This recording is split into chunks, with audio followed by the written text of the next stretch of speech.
Of training. Today we're going to learn and recap how to set up a room service tray.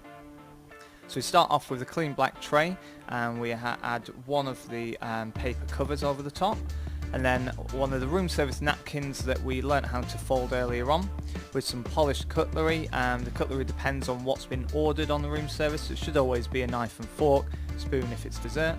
Then we're going to have a tomato sauce and a mayonnaise in the little pots, and as always a clean salt and pepper that's nice and full. And that's our room service tray ready to go. Obviously every time we take food up we need to use a nice polished cloth to keep the heat into the food.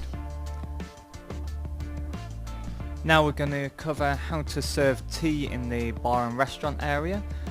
So we're going to start off with a pot of tea, 2 tea bags if it's a small pot, obviously 3 or 4 if it's a large pot, and then we've got a fresh pot of milk, little milk jug, some sugars, white and brown with the sweetener in the middle, and then we've got a small saucer with a black square napkin,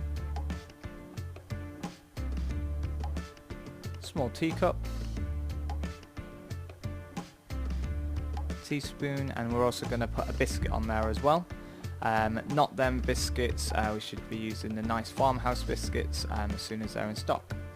And now we're going to do exactly the same, but we're going to do for coffee. So we want one cafetiere, and it's stainless steel, so you need to make sure that nice and polished up, no watermarks or anything like that.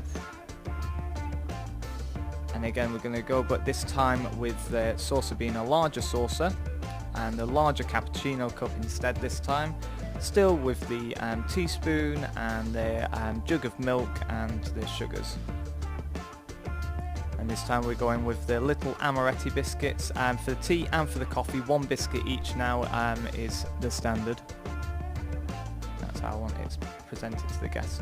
We plunge the coffee at the table and pour it for the customer, but not with the tea. Cheers!